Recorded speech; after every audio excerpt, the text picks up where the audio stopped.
안녕하십니까. 매 눈으로 세상의 흐름을 읽어드리는 Y타임스 정세 분석의 추복일입니다. 우크라이나를 침공한 러시아가 장기전을 벌이고 있는 가운데 최근 북한으로부터 이 수백만 개의 미사일과 포탄을 구입하는 절차를 진행하고 있어서 주목을 끌고 있습니다. 뉴욕타임스는 미국 시간으로 6일자에서 미 정부 당국을 인용해서 이런 보도를 했습니다.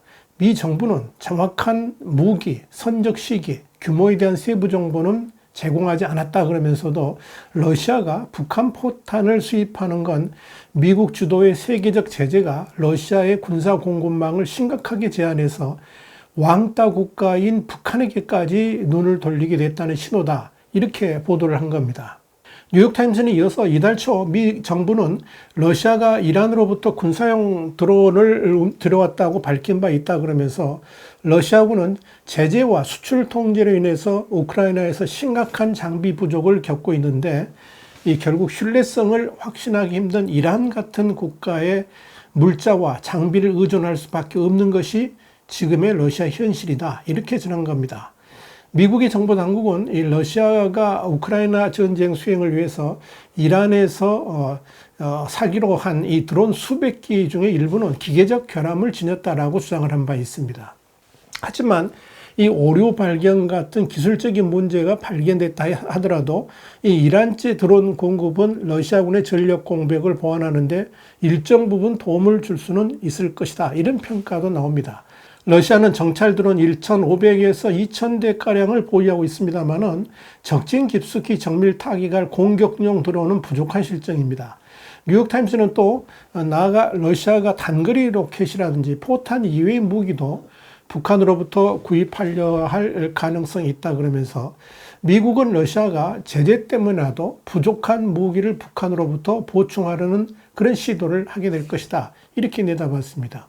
뉴욕타임스는 더불어서 제재가 러시아 경제에 치명적 타격을 입히지는 못하고 있지만 러시아군의 무장 역량에는 상당한 영향을 주고 있다는 분석이 있다. 그러면서 미국과 유럽 국가들의 제재는 러시아가 무기 또는 군사적 용도의 전자장비를 취득하는 것을 차단하고 있다. 이렇게 전했습니다. 뉴욕타임스는 또한 러시아가 중국으로부터 군수품을 구매하기를 희망하지만 중국은 이에 응하지 않고 있다. 이렇게 밝히기도 했습니다. 그런데 여기서 주목할 것은 러시아가 북한으로부터 들여오려는 무기들이 그야말로 구형 무기들이라는 점입니다.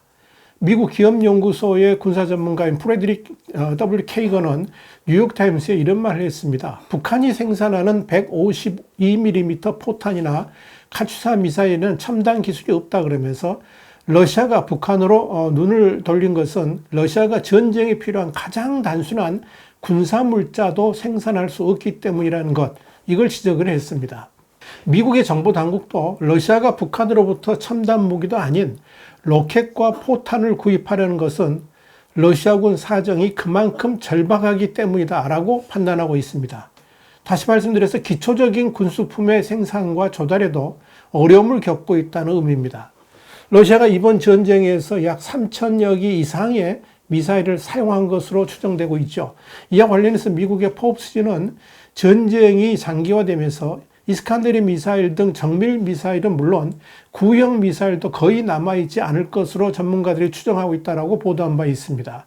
특히 미국 관리들은 러시아군의 정밀 유도 무기의 절반 이상이 표적을 타격하는 데 실패하고 있다 그러면서 그래서 러시아군 지휘관들이 무차별 포격을 선호하게 됐다라고 분석한 바 있습니다. 그러다 보니까 오폭도 자주 일어나고 민간인들에 대한 이 무차별 포격이 러시아군에 의해서 감행되고 있는 겁니다. 이 러시아군이 또 북한에서 대규모의 포탄을 구매해야만 되는 상황으로 몰린 이유 중에 하나는 최근 들어서 우크라이나 군이 미국이 지원한 로켓으로 탄약 저장고 등에 대해서 공격을 강화한 것도 이 러시아군의 포탄 부족에 영향을 미쳤을 것으로 보고 있습니다. 자, 마음이 다급해진 러시아는 최근에 유럽 지역의 가스 공급을 전면 중단하면서 이 러시아에 대한 국제사회의 제재를 해제하지 아니하면 가스 공급 재개도 힘들다는 주장을 내놓았었죠. 한편 이 뉴욕타임스는 앞서서 미 정부는 지난 2월에 러시아의 우크라이나 침공하기 전에 이 군사적 움직임을 공개한 이후로 속속들이 모스크바의 군사계획에 대한 정보를 기밀 해제한 뒤에 공개를 해왔다 그러면서 정보 공개가 다소 소강 상태를 보인 이후에 최근 들어서 이란의 드론 구매 및 북한 포탄 구매 등을 공개하기 시작했다라고 말했습니다. 이어서 이런 정보 공개는 러시아군의 어려움을 강조하기 위한 것으로 보인다라고 말했습니다. 이 러시아가 무기가 부족하다는 것은 러시아가 시리아에 배치됐던 지대공 미사일을 긴급히 회수해서 크림반도 근처로 수송했다는 대목에서도 읽을 수가 있습니다.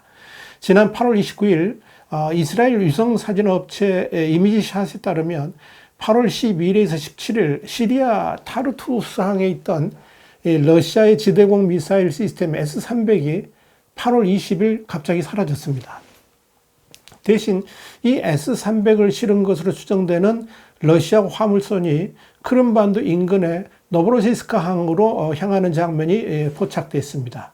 선박 추적업체인 리피니티브 아이콘은 러시아 화물선이 튀르키예 보스포러스 해협을 통과해서 이미 노브로시스크 항에 도착했다고 밝혔습니다. 이 S-300은 러시아가 2018년 해군 기지가 있는 타르투스 항을 방어하고자 배치한 것이었습니다. 로이터 통신은 이를 두고 러시아가 우크라이나와의 전투에서 뒤떨어진 방공망을 강화하기 위해 주요 대응에 나선 것이라 분석을 했습니다. AP통신도 이 러시아가 상실 전력을 보충하기 위해서 시리아에 주둔한 군사 자산과 병력을 빼내서 우크라이나에 투입하고 있다고 전했습니다.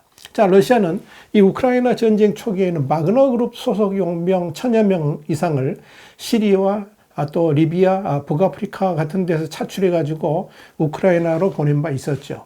이 우크라이나 전쟁을 수행하고 있는 푸틴 대통령은 지금 진퇴양난입니다. 우선 러시아는 지금 전투에 내보낼 병력이 태부적이죠.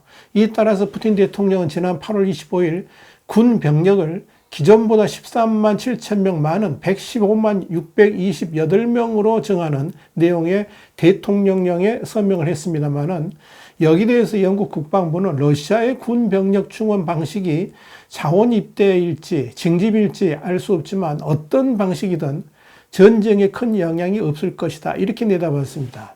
영국 국방부는 이어서 러시아가 전쟁에서 잃은 군인이 수만 명에 달하고 신규 계약병 모집이 거의 안 되는 데다가 징집병은 기술적으로 러시아 영토 밖에서 복무할 의무가 없다는 점을 이 판단의 근거로 제시를 했습니다. 그래서 러시아는 최근 재소자들에게 마저도 돈과 자유를 대가로 해가지고 입대를 제한하기도 합니다만은 별 성과는 나타나지 않고 있는 것으로 알려졌습니다. 자, 이런 상황에서 러시아의 자존심이라고 부르는 수호이 35S의 경우에 성능이 너무 떨어져서 제대로 작동되지 않는 경우가 많고 우크라이나 전쟁에서의 손실로 수호24M이 투입되고 있긴 하지만 이 우크라이나 영공을 전혀 장악하지 못하고 있습니다. 우크라이나군은 24대의 수호이35가 우크라이나군에 의해서 격추되었다고 주장을 합니다. 또한 러시아의 최신형 주력 탱크인 T-90이 우크라이나군이 쏜 미사일에 맞아 순식간에 파괴되는 일도 벌어져서 충격을 주었죠. 한 대당 가격이 무려 50억에서 60억 원에 이르는 이 러시아의 최신의 탱크가 우크라이나의 미사일 한 방에 초토화되어 버린 겁니다. 자, 이렇게 현재 우크라이나전 상황은 러시아군의 무기 재고가 바닥나면서 변변찮은 대응도 제대로 하지 못하는 상황이 되었고 동시에 병력마저 제대로 충원하지도 못하는 형국으로 흘러가고 있습니다. 자, 그러다 보니까 북한으로부터 구식 무기까지 도입하려는 총극을 벌이고 있는 겁니다. 그런 러시아가 나토군과 대항하려 한다는 것 자체가 코미디라고 아니할 수가 없을 겁니다. 결국 러시아가 믿는 구석은 핵무기 딱 하나밖에 없다는 것을 다시 한번 보여줍니다. 그런데 그 핵무기 역시 미국 등의 정보자산이 면밀히 하루에 24시간 내내 꿰뚫어 보고 있으니까 러시아는 꼼짝달싹도 못하고 있다 이렇게 보시면 됩니다. 과연 푸틴은 언제까지 버틸 수 있을까요? 지금 마음이 급해진 것은 바로 푸틴입니다. 와이타임 정세 분석이었습니다. 다음 시간에 더 핫한 이슈로 여러분을 찾아뵙겠습니다. 감사합니다.